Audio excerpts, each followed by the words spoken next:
Lord Seventh, is a priest novel. This is an audiobook made by fans for other fans. Disclaimer. The main couple of the story is made up of two men. If you don't like it, don't listen. Thank you. Remember, subscribe and click the bell to stay updated on all the new releases. Enjoy. Chapter 36. Arranging an ingenious match. Jing Chi peered at Liang Juxiao, mute, for a good while. Then, he put a hand on his forehead and smiled helplessly.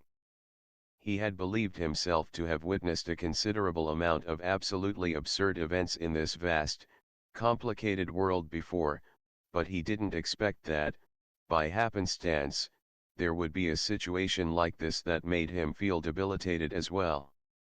Liang Juxiao, who caused Prince Nanning's yet helpless smile, smiled at a bit of a loss. Ever since he was a child, his natural aptitude hadn't been very great at all. Whether it was studying, practicing martial arts, or even the technique of face changing, he was a few beats slower in all of them than his fellow sect mates. Luckily, he was willing to put in painstaking work, and, a long time later, he was contrarily much more solid than those who were naturally gifted but unwilling to try hard. Who he admired most all his life was precisely his omnipotent seeming eldest sect brother. On this event of going out on his own to experience the world, he was holding in his power, harboring the inclination of wanting to make a career like ChiChi had. As it happened, he had received a letter from that sect brother a few days prior that stated that he had a friend coming to the Guangs, and they had been entrusted with an object as proof. So, if they had a need, he was to provide assistance as ChiChi's allocated local agent. Vaguely recalling something at this point, he couldn't help but open his eyes wide. Jing Chi pulled out a piece of green jade from his lapels, placing it on the table. This is my sect brother's," Liang Juxiao exclaimed. Endlessly astonished, he took the jade into his hand and carefully examined it. Something that he had been accustomed to seeing since he was small would, naturally, not be mistakenly recognized. He then lifted his head to look at Jing Chi, immediately after which he knelt onto the ground with a thunk. This commoner didn't know that the prince was. "I have highly offended you. Please forgive me," he said, unflinching. His manner of speaking had already gone respectful. "Don't do that. This prince can't withstand your gracious gesture," Jing Chi replied cheerfully. "If, by any chance, I'm a villain, wouldn't you now be suffering a huge loss?" Liang Juxiao bowed deeply. "This commoner has deep knowledge of my eldest sect brother's moral character. If you really were a corrupt, fawning official that mowed human lives down like grass, prince, then he absolutely would not make friends with you. This commoner has treated you rudely. I was alarmed by your handling, and narrowly made a huge misstep. Following that, he mumbled until no words came out, simply kneeling on the floor and kowtowing on end, refusing to lift his head up. He was genuinely regretful and repentant, the anxiety even making his eyes go red around the edges." Jing Chi mentally sighed, thinking that Liang Juxiao was different from his sect brother and his bellyful of schemes. Being a truly sincere kid, if he didn't give him a way out of this, he would probably annoy him to death on the spot. As a result, he leaned over and personally helped him up. "Well, then, since you're ChiChi's brother, I actually do have a little something to trouble you with." Liang Juxiao's eyes brightened. "Please state it, prince." Jing Chi took out a brush and paper, then jotted down a string of names at flying speed. "Help me by secretly making contacts to get information about these couple of folks, family background, close paternal relatives, the more details the better. Especially on this Li Yanyan." Liang Juxiao was surprised. "Isn't he Liao Zhendong's crony?" Jing Chi shook his head, not giving him much explanation. Just having someone research him is fine, he said simply. As this prince is in this place, I'm afraid sending letters to others will be quite inconvenient. I'll need to rely on you all. Since this guy incidentally bumped right into his hand, to not utilize him would be meaningless. Liang Juxiao hurriedly nodded with passion. Got it? You go on ahead, then, and have a bit of caution in your comings and goings. His movements were entirely in the dark. Despite Liang Juxiao being a moron, he had some amount of self-awareness. Once he obtained Jing Chi's instructions, he never acted willfully again, and whatever Jing Chi commanded was what he did, turning him into a legitimately immense help. In the eyes of Liao Zhendong and the others, Prince Nanning hadn't come to investigate the case, but to have fun, apparently. That day, a few people had been specially invited to ask whether there were any local specialty trinkets, as he claimed that he wanted to take them home with him to give to his little friend in the capital for his amusement. Governor Liao didn't know who the little friend he was referring to was, guessing that they were some descendant of nobility. He had sought out a group of 4 people, Li Yanyan and himself included, to take turns entertaining him. Jing Chi was awaiting the triumph of pacifying the riotous army in name, while he enjoyed eating, drinking, and entertainment in reality. As such, peace and balance were dwelled in. He was unfettered here, but because he had hurried out of the capital at this critical juncture, he didn't get to catch up with the grand occasion there, the wedding of the crown prince. The evening before it, Lian Yi dismissed his attendants and sat alone in his study for the night. Beyond the innermost, deeply buried stack of documents about scriptures, history, religion, and anthologies, he opened a secret compartment, taking a small box out from it. As if he was holding a rare treasure, he opened it very carefully. Inside was an oddball pile of faded knickknacks, as well as a scroll painting. These things were helter-skelter in quality, some fine and some crude, but they had all been given by one person. He remembered that when Jing Chi was a boy, he spoke with a kiddie voice while he acted like a little adult, but once he turned around, he would have an evil grin, liable to go up on the roof and tear off its tiles were he to go 3 days without discipline. There were many times that Grand Tutor Zhou would get so angry, he wouldn't be able to say anything, his beard shaking all about.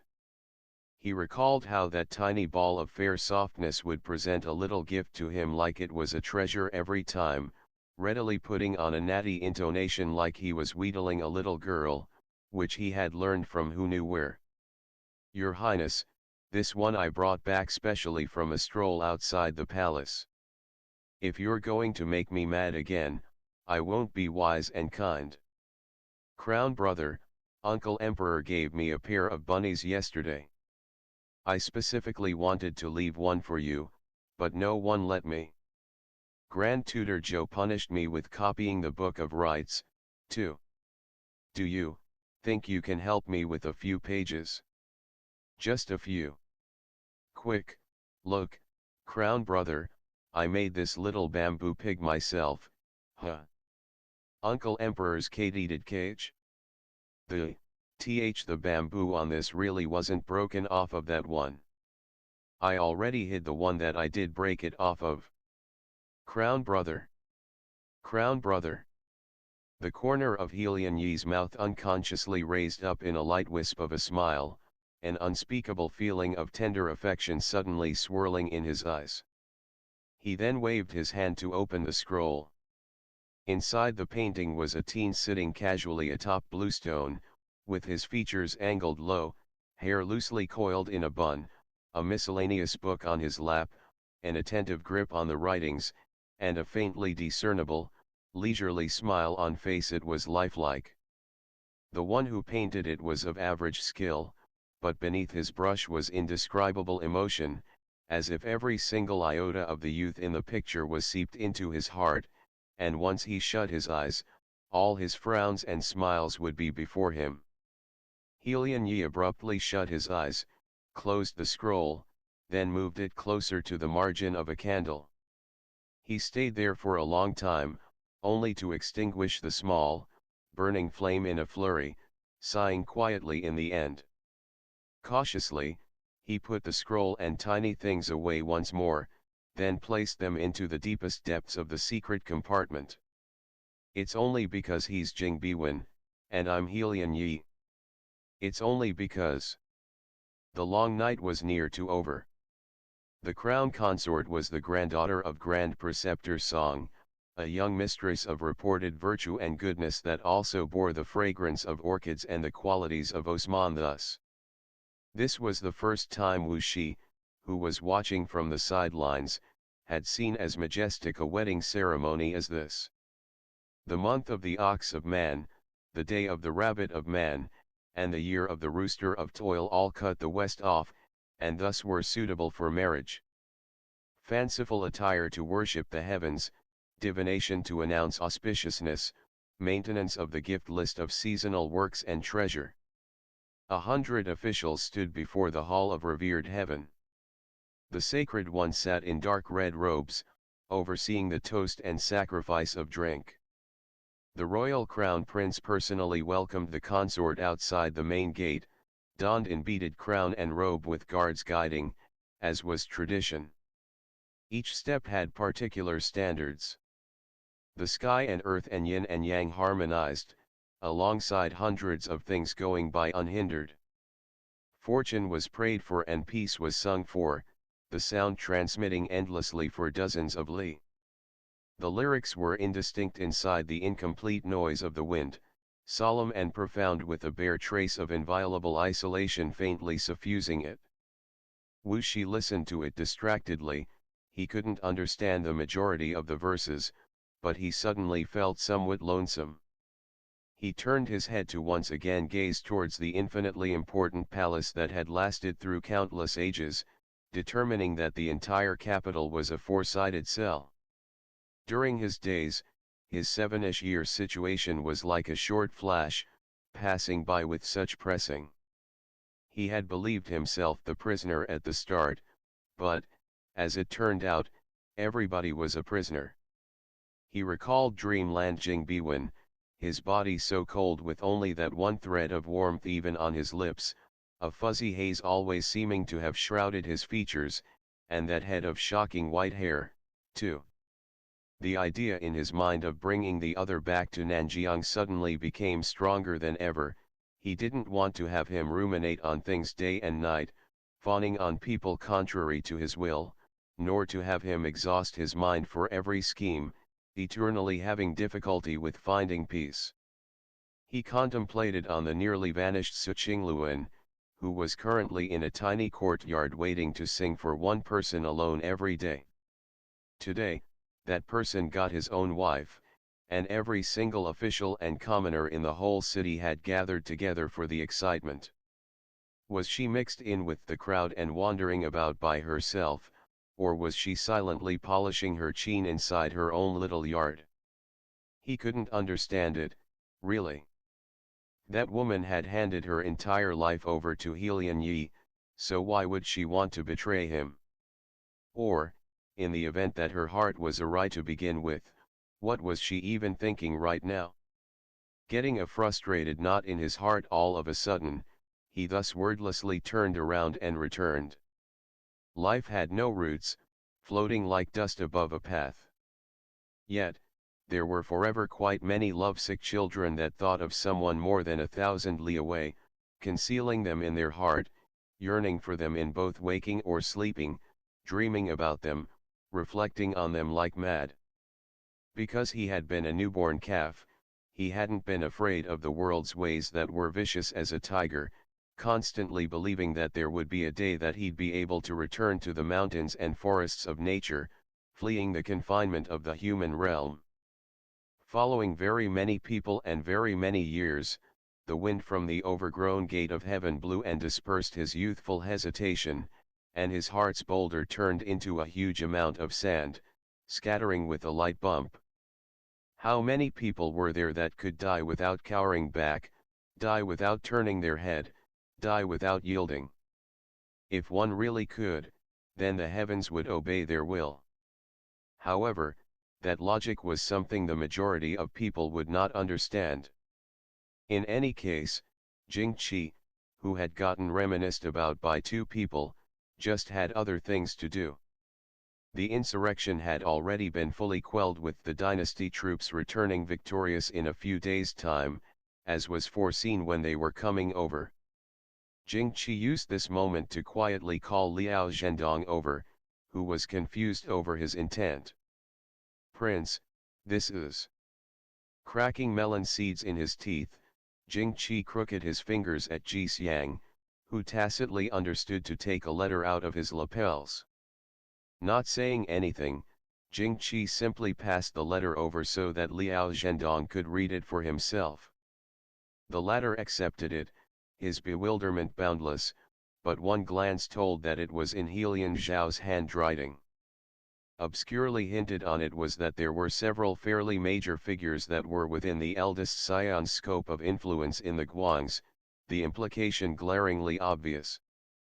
Liao Zhendong lifted his eyes to look at Jing Chi, merely listening to him speak. "Sir Liao, open people don't speak in veiled words. This prince had come on this trip and will, nevertheless, have to give an explanation to the emperor and those gentlemen. How this will be explained, however, is up to you." The man firmed up, cupping his fist. "I request your pointers, Prince." "Ah, Sir Liao," Jing Chi sighed, swiping his hands clean of seed shell debris. "You're silly. Are you aware of why the Guang mob riot came to be?" Liao Zhendong was caught off guard, only to hear him continue on. "Let me ask you this, how much money do those couple of big local merchants and landlords pay you each year, and how many benefits have they given you?" The other's eyes widened into circles. "Prince, nonsense mustn't be spoken." Jing Chi smiled slightly. "But, Sir Liao, regardless of whether it's officialdom or merchantdom, there's no getting up early if there's no profit in it. Everyone comes out to idle away their days, double-crossing is most taboo, and words are uncalculated. Since they've spent money to buy security, in what way did you then stretch out your hand aboard the ship others were ferrying? Sitting on the ground and divvying up the spoils can still get your human head beat into a dog's one. This treachery of yours..." He chuckled, stopping there. Liao Zhendong, of course, internally understood that inside this was the interference of local wealthy households, which were taking advantage of the disarray to blacken him. He couldn't help but show distress on his face. "Prince," following that, he used his eyes to signal at Jing Chi's Liang Zhao letter, voice subdued. "The appetite of those mentioned gets greater and greater. This humble official has many difficulties that I have no choice in, as well." "Difficulties, my ass.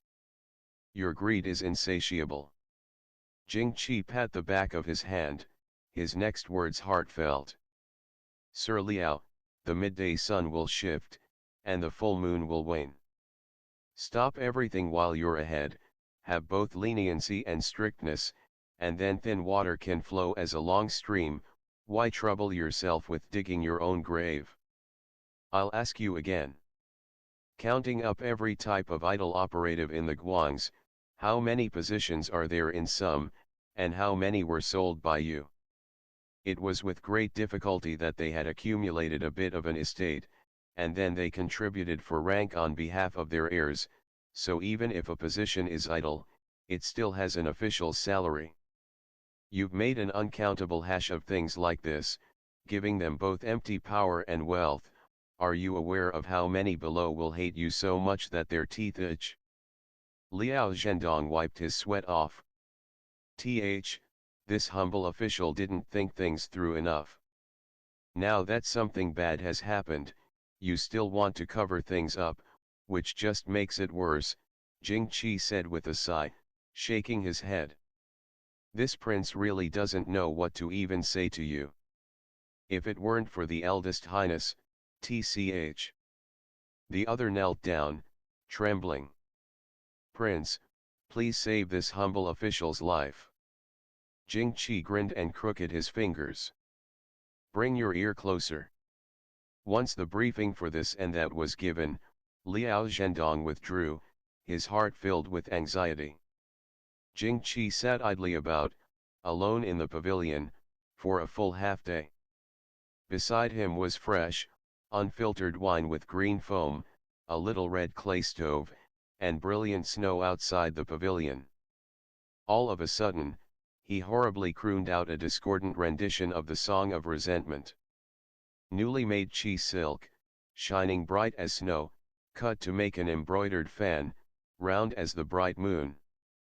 In and out of the cradle of the Lord's sleeve, it sways to create light wind, ever fearing the autumn festival's coming, ever fearing the autumn festival's coming, eh. At that moment, Ji Xiang came in close and said a few things into his ear. He nodded. Call him in, he said, his mood quite good. Ji Xiang turned and left. A short while after, he brought Li Yanyan over the small veranda and into the snow viewing pavilion, who gave an obsequious smile. You truly are someone of refinement, Prince. Now could be said to be the exact right time for snow viewing. What a pity that we rarely see this white here in average years. Look at how clean it is. Jing Chi smiled. Have a seat, Sir Li. Li Yanyan thanked him and did so. Ji Xiang poured wine out for the both of them, then retreated soundlessly to the side. Li Yanyan took a taste, only to detect a heart-penetrating fragrance shoot right up to the crown of his head. He couldn't help but cry out that it was great, though Jing Chi was unmoved. After downing it in one breath, the latter spoke unhurriedly to him. Sir Li, the first thing this prince invited you here for today was for wine tasting, and the second. He drew out a yellow saturated letter from his sleeve, passing it before Li Yanyan with a grin. The second, I found something a bit interesting. Please, look it over. The man took it, and, right when he opened it, his expression changed drastically at once. End of the chapter. Stay tuned for more BL.